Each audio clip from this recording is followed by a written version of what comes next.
Hola, ¿qué tal? Un abrazo a todos. Muchas gracias por la invitación a la Asociación Mexicana para el Estudio del Climaterio, Asociación Civil.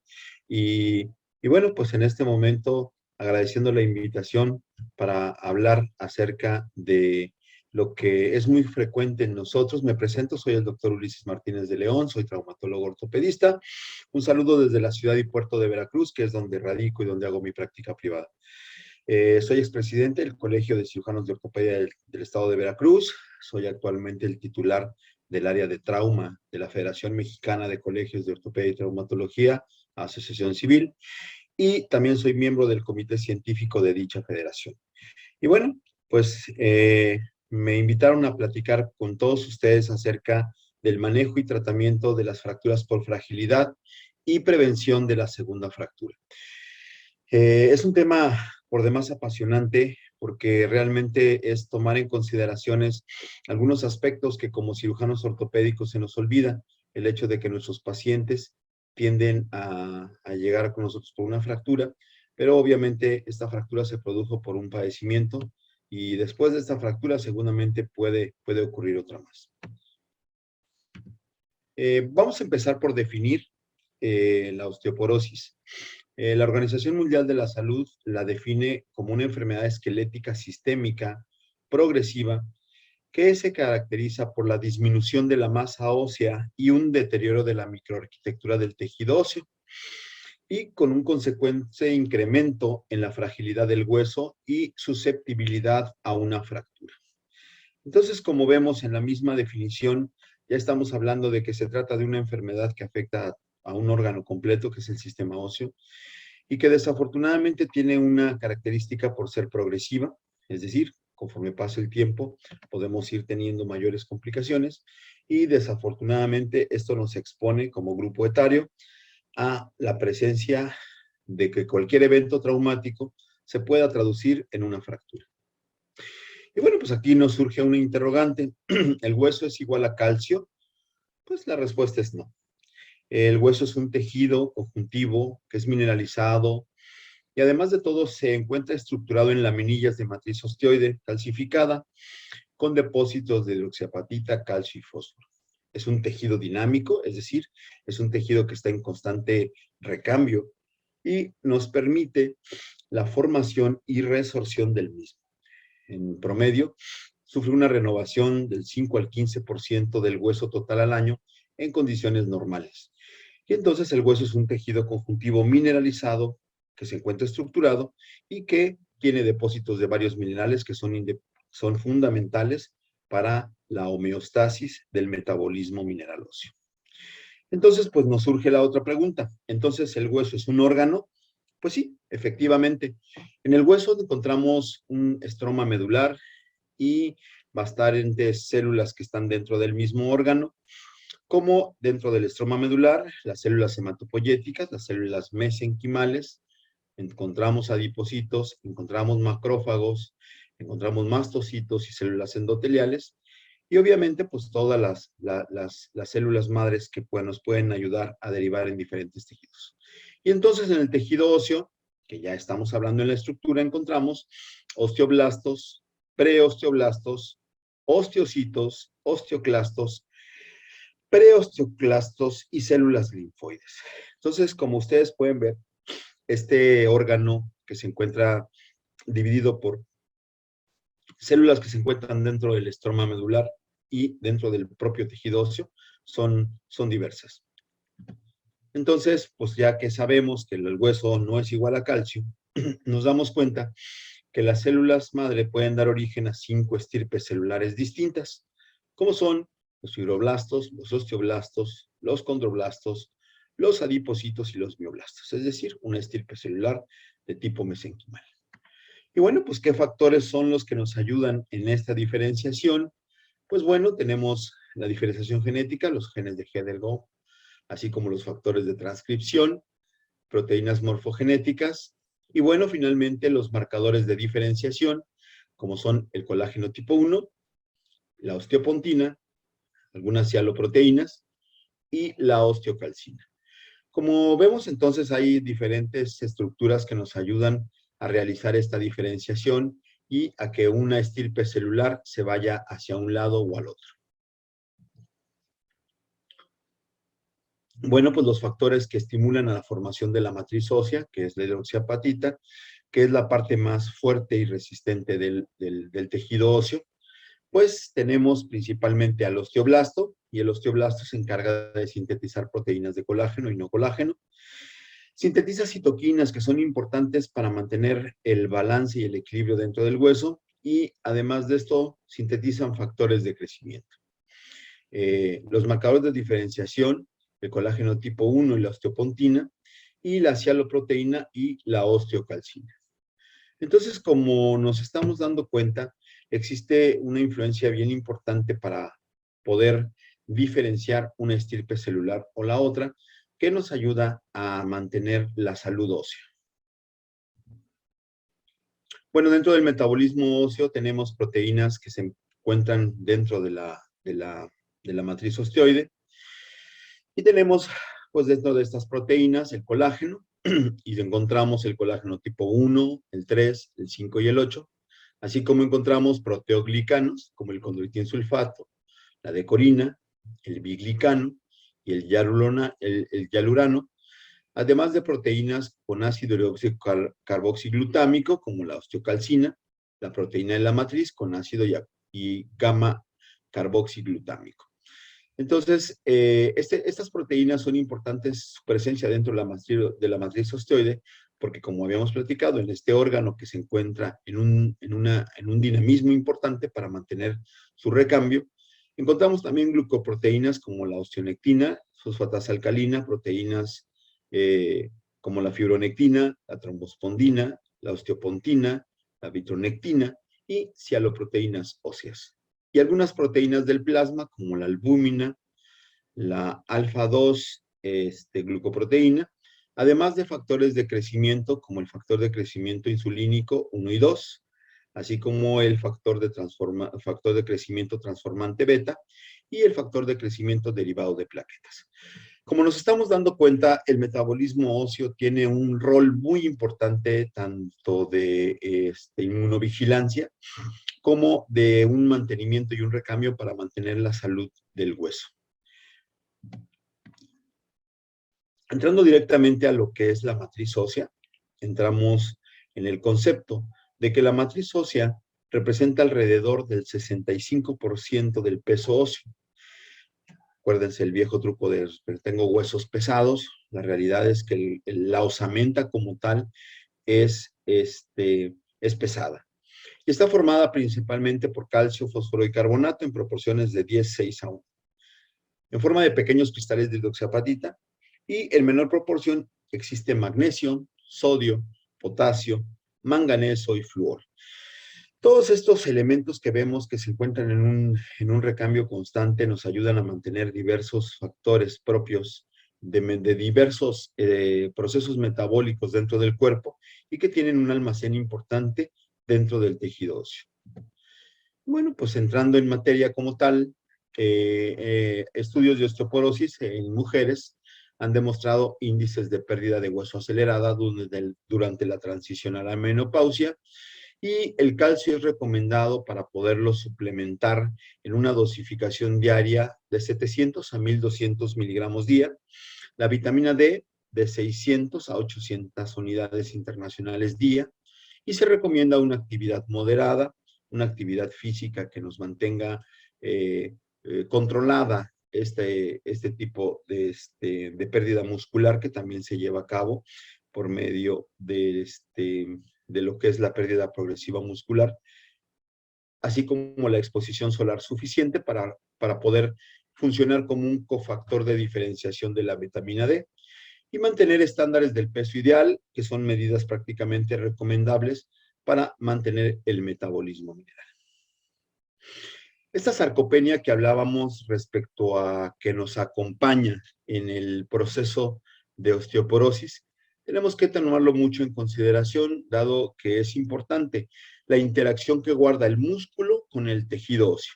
Si el músculo tiene un tono importante, pues el tejido óseo se mantiene con una buena carga eléctrica, y hace que estos factores de diferenciación eléctrica sumen positivo o negativo y se mantenga cierta atracción de ciertos iones.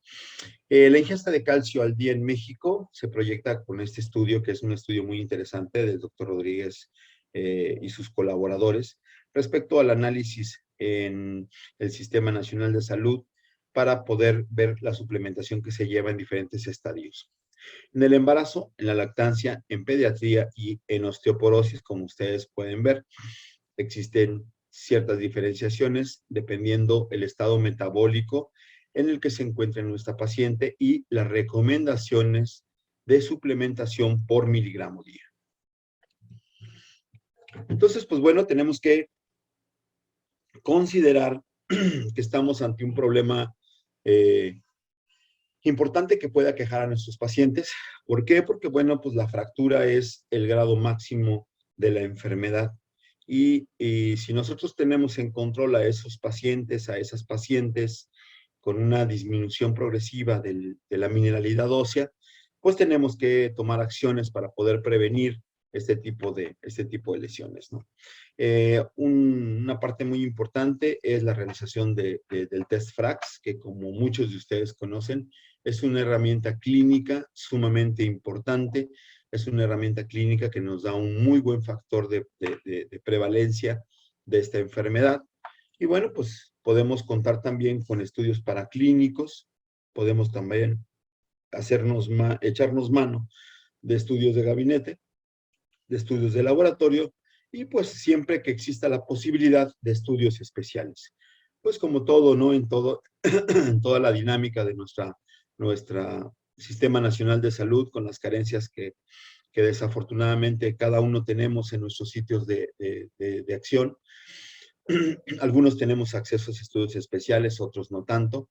Y bueno, pues yo creo que la historia clínica, el test FRAX, nos da un muy importante parámetro para saber qué paciente sí es necesario empezar a tratar y qué paciente tiene ese riesgo de estar padeciendo osteoporosis para poder considerar empezarlo a suplementar. Esta tabla, este cuadro, se me hace muy importante poderlo analizar, porque pues tenemos en la base inferior lo que es la edad, y posteriormente tenemos los eventos que transcurren en diversas partes de la vida, como la historia natural de la enfermedad osteoporótica. Y bueno, tenemos que nuestros pacientes que regularmente entre los 50 y 60 años sufren su primer fractura, que por lo regular tiende a ser la muñeca, sin un tratamiento adecuado, desafortunadamente tenemos un incremento del desarrollo de alguna otra fractura especial. Y bueno, como tenemos ahí en el diagrama, tenemos la fracturas por fragilidad, que puede ser la muñeca contralateral, el húmero proximal, principalmente, que es un hueso metafisario, que tiene un metabolismo de recambio muy importante. La pelvis, en determinados casos existen fracturas de ramas ilio- e isquiopúbicas, y fracturas vertebrales, que en algunos de los casos pasan de una manera silente, como una lumbalgia transitoria, y que desafortunadamente 1 o 2 meses posteriores al dolor persistente de espalda del paciente, pues hacemos estudios radiográficos y nos damos cuenta que el paciente sufrió una fractura. En algún momento, en algún sentón, al transitar de manera veloz el vehículo y pasar rápidamente un tope, puede existir la compresión suficiente para desarrollar una fractura vertebral. Y finalmente, pues desafortunadamente, la que cobra más vidas, la que ocurre a edades más altas, como es la fractura de cadera, que regularmente tiene su mayor incidencia después de la década de los 80, después de la octava década de la vida, donde desafortunadamente la posibilidad de fractura es muy alta. Y bueno, pues entonces tenemos un paradigma importante que tenemos que entender, y es que nuestro paciente que ya desarrolló una fractura por fragilidad sigue en riesgo inminente de desarrollar otra. ¿Por qué? Porque a veces, desafortunadamente, los ortopedistas somos un poco cortos respecto a tratar la consecuencia respecto a tratar la cirugía, y se nos olvida que estamos tratando a un paciente con una enfermedad metabólica, que estamos tratando a un paciente que está sufriendo una enfermedad y que esta enfermedad fue la que lo llevó a presentar esta fractura. Es bien importante que nosotros podamos entenderlo porque, bueno, yo lo platico mucho con mis compañeros ortopedistas. Respeto mucho el trabajo de ustedes como ginecólogos, de los internistas, de los endocrinólogos, pero finalmente quien ha palpado de viva voz con los guantes, lo hemos visto. ¿Quién ha visto la osteoporosis? La hemos visto los traumatólogos, que somos los que tratamos estas fracturas con huesos muy porosos, con osteosíntesis que nos quedan insuficientes por la mala calidad del hueso, por defectos de relleno, por colapsos de nuestras osteosíntesis, que bueno, yo no dejé la placa así, esa placa se movió. Pues sí, se movió porque ese hueso está enfermo. Entonces, pues sí, realmente tenemos que entender que no tan solo es tratar una fractura, sino tenemos que pensar que ese paciente está presentando una enfermedad metabólica y además de arreglar su fractura, tenemos que involucrarnos con él, con la asistencia de ustedes, de los endocrinólogos, de los internistas que saben más de metabolismo que nosotros, para poder tratar a este paciente y tratar de que si ya se fracturó una vez, pueda llegar a presentar una nueva fractura. Y bueno, pues algunos ejemplos de lo que ha pasado respecto a algunos horrores de la ortopedia, respecto a algunas situaciones que nos hacen pensar muy cortos. Y bueno, tenemos una fractura en la parte de abajo. Aquí vamos a señalar una fractura que ocurrió a nivel transtrocantérico y que bueno, pues no dio tanto dolor hasta que se colapsó el cuello. Y bueno, pues la posibilidad de tratarlo conservando el hueso con un implante y obviamente hacer una osteosíntesis con un clavo y un tutor intramedular al cuello, que desafortunadamente nos da la sorpresa de que se migra, que es tan mala la calidad del hueso que hace que al poner a apoyar a este paciente, el implante se migre por el defecto de la cabeza. Entonces, pues nos hace cambiar esta consideración, este criterio quirúrgico hacia una hemiartroplastía para que nuestro paciente pueda volver a deambular y pueda hacer su vida lo mejor posible. Tenemos también, aquí me falta una radiografía, un paciente con una fractura proximal de húmero, que como vemos está multifragmentado, pensáramos que fuera solamente una fractura simple, pero no, tenemos defectos a nivel de lo que es el cálcar, tenemos defectos a nivel de la fragmentación proximal, y bueno, este paciente de inicio, igual que el anterior, se le hizo una osteosíntesis, con placa y con tornillos. Desafortunadamente esa placa se desancló, esa placa pues no tuvo la sujeción por el déficit de hueso que tuvo y fue necesario cambiar esa osteosíntesis por esto otro que están ustedes viendo. Esto que están ustedes viendo es una artroplastía reversa de hombro. Ven acá abajo en la parte más baja la fuga del cemento de hueso a través de los orificios que le hicieron para sujetar la placa. Entonces, bueno, pues aquí vemos cómo el no analizar, el no pensar en que un paciente pueda tener muy mala respuesta de sujeción, nos arriesga que el paciente no entre a quirófano una sola vez, sino 2 veces. Y bueno, pues lo típico que tenemos actualmente, que es como veíamos nuestra primer fractura, regularmente es la fractura de muñeca, que gracias a los nuevos elementos de fijación nos permiten que el paciente prácticamente al segundo día de operado regrese a sus actividades cotidianas sin el uso de una inmovilización, sin el uso de un aparato de yeso que le limite el codo, que le limite el hombro y que desafortunadamente nos dé la posibilidad de que tenga mayor restricción funcional. Entonces, bueno, pues ya vimos un hueso enfermo, ya tratamos un hueso enfermo, y bueno, independientemente de que nos haya quedado muy bonita la fractura, que nos haya quedado muy alineada, que la reducción haya sido prácticamente muy anatómica, pues tenemos que considerar la posibilidad de tratar de una manera integral al paciente. En nuestro campo, gracias a Dios, ha habido un alto desarrollo en este tipo de situaciones. Los materiales de osteosíntesis han avanzado en su generación, han avanzado en su tecnología. tenemos sustitutos óseos, tenemos rellenos de hueso, tenemos matrices óseas que nos ayudan a rellenar defectos por osteopenia o por osteoporosis para que nuestros implantes tengan una mayor fuerza de sujeción. Aquí, como ustedes están viendo, la tecnología también nos ayuda. Aquí tenemos un paciente con una fractura vertebral, una fractura que ocurrió por compresión, se llama flexión-compresión, y bueno, pues queda acuñada esta vértebra y se realiza un procedimiento que se llama cifoplastía. En este procedimiento se infla un balón para tratar de recuperar la altura anterior de la vértebra aplastada y posteriormente con unas cánulas de trabajo que se meten a través del pedículo, se rellena esta altura con cemento óseo para poder darle un buen sostén y no se colapse. Entonces tenemos una corrección de esa cifosis, que esa fractura no llegaría a pudiera llegar a provocar cambios sobre la compresión medular. Pero bueno, como les recuerdo que la tecnología ha ido avanzando, nos permite dar tratamientos un poco menos invasivo. Esto se puede hacer incluso de manera percutánea. El paciente se hacen estos procedimientos con heridas de menos de 1 centímetro y en algunas situaciones los podemos hacer de tipo ambulatorio.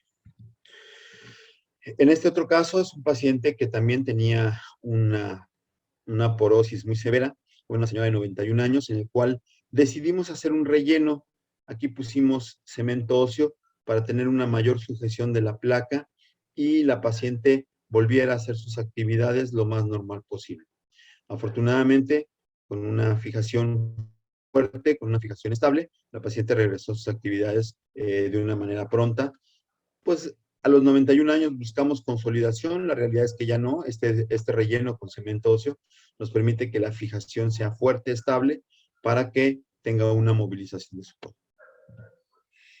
Esto que ven aquí es nuestro búnker, es nuestro arsenal, tenemos placas, ahora sí como dicen, de todas las formas, de todos los tamaños, placas anatómicas para el extremo proximal del húmero, placas anatómicas para el extremo distal de la clavícula, tenemos placas anatómicas para la parte, para el peroné, tenemos placas anatómicas para la pelvis, tenemos placas con sistema de encerrojamiento, es decir, un orificio con 2 orificios, en un orificio tiene cuerda para que el tornillo se enrosque sobre la cuerda de la placa y tenga poca posibilidad de presentar un fenómeno de aflojamiento, llamamos output, el salirse de la placa o la fuerza de extracción de la placa.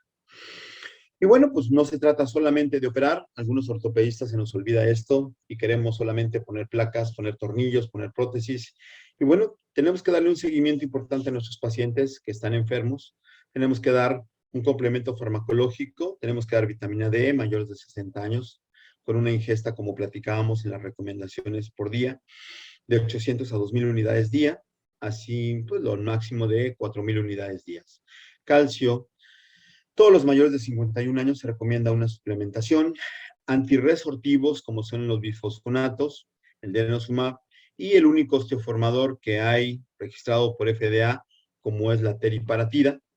Y bueno, pues las recomendaciones no farmacológicas, como son el estilo de vida, dieta, ejercicio, exposición solar, disminuir o evitar el consumo de tabaco y alcohol y prevenir las caídas. Así como detectar los factores de crecimiento, los factores de riesgo para una nueva caída y obviamente hacer la evaluación de riesgo. Y es importante también hacer una rehabilitación y además de esto, una integración a las actividades que nuestro paciente previamente tenía. Bueno, pues dentro de las suplementaciones tenemos el carbonato de calcio, que es un suplemento de calcio muy utilizado cuando el consumo de calcio en la dieta es insuficiente. Y otro complemento es el complejo oseína hidroxiapatita, que también es más efectivo para mantener la densidad mineral del hueso, así como tiene un efecto osteogénico, mucho más intenso que los suplementos únicamente de calcio. Y obviamente, pues la facilidad es su buena tolerancia, no con los efectos adversos del calcio, y una buena tolerancia a la vía oral, el suplemento del complejo oseína. Y bueno, existe una diferencia que nos permite explicar los efectos ontogénicos asociados al componente orgánico del complejo oseínico y que a través de este análisis que el doctor Costello y el doctor Cancelo nos muestran en esta gama de análisis de bioabsorción, cómo a través de los años tenemos una mayor tolerancia y una mayor índice osteogénico de estas proteínas. Esto pues obviamente en estudios in vitro. Entonces tenemos pues un suplemento que en lo personal me gusta mucho utilizar, que además de tener una estructura inorgánica de hueso, que es fundamental, tiene una mejor absorción intestinal y no da picos de calcemia, y por su cantidad es menos índice de producción de estreñimiento, diarrea o flatulencia. Entonces, el componente orgánico del hueso, que es la oseína, necesita colágeno tipo 1, osteocalcina y factores de crecimiento.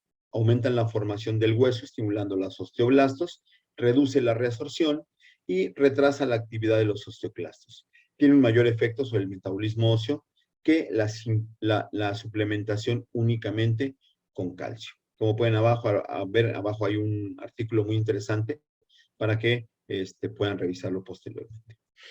Y bueno, tenemos los inhibidores de reabsorción. Estos son otro tipo de suplementos que ya son medicamentos como tal, ya no entran en la categoría de suplementación, como son los bisfosfonatos, el alendronato, el risendronato, el ivandronato, el ácido solendrónico, estrógenos, el raloxifeno y los inmunomoduladores como el denosumab. Cada uno teniendo su indicación, tomas diarias, tomas semanales, tomas mensuales, inyecciones trimestrales, infiltraciones subcutáneas semestrales y bueno, aplicaciones anuales. Tenemos que ir desarrollando una estrategia y ver qué medicamento le cae mejor a nuestros pacientes. Como estimulantes de la formación ósea, solamente existe uno en el mercado, aceptado por FDA, que son los anabólicos, es decir, los formeadores, como es la teriparatida. Y bueno, pues su administración, sabemos los costos de esos últimos dos, como son los anabólicos y lo que son los inmunomoduladores, respecto a un costo relativamente elevado, pero también vemos su eficacia importante en el control de la enfermedad. Las pruebas de laboratorio para darle un seguimiento a nuestro paciente, tenemos que hacer biometría hemáticas, químicas sanguíneas, viendo la función renal, creatinina, fosfatasa alcalina, enzimas hepáticas, la medición de calcio, la medición de 25-hidroxivitamina D, la creatinina y calcio en orina de 24 horas para poder ir monitoreándonos. Y bueno, finalmente, para llevar a casa es importante considerar que las fracturas por fragilidad ósea representan un gran reto médico y quirúrgico, y es importante que podamos desarrollar un control estricto del paciente fracturado, así como la creación de unidades coordinadoras de fracturas. ¿Qué es esto? Bueno, pues ayudar al familiar y al paciente que no están solos en esta recuperación de la fractura. El inicio del manejo preventivo de manera oportuna nos permite analizar de una manera estricta los factores de riesgo para que cada paciente, de acuerdo a sus comorbilidades, pueda desarrollar una monitorización ante el riesgo de desarrollar una segunda fractura. Aquí tenemos un algoritmo respecto a lo que es la llegada de urgencias, hospitalización, identificar a los pacientes con fragilidad, ir a la consulta, diagnosticar, evaluar, iniciar tratamiento, y esta es la parte en la que fallamos, en la parte de abajo, que es el dar un tratamiento y dar seguimiento a nuestros pacientes. Sabemos que por la saturación de nuestro sistema de salud es un poco difícil, pero creo que no es imposible, tratando de trabajar para que nuestros pacientes puedan vivir de una mejor manera y llevar al éxito este desafortunado evento de su fractura. Para mí fue un placer poder compartir con ustedes esta experiencia en el tratamiento de pacientes con fragilidad ósea, invitándoles a saber que cada día tenemos pacientes con mayores edades, con mayores expectativas, y tenemos pacientes que desean aferrarse a seguir haciendo actividades físicas, y esto es importante, el ver esta imagen, el tener la meta de poder llegar nosotros, primeramente Dios, dentro de muy poco tiempo a esta etapa de la vida, y poder seguir haciendo independientemente las actividades que nos gustan, creo que es lo mejor. Reciban todos un fuerte abrazo desde la ciudad y puerto de Veracruz, y muchas gracias por su atención, y gracias nuevamente a la Asociación Mexicana para el Estudio del Climaterio por esta cordial invitación. Gracias por su atención.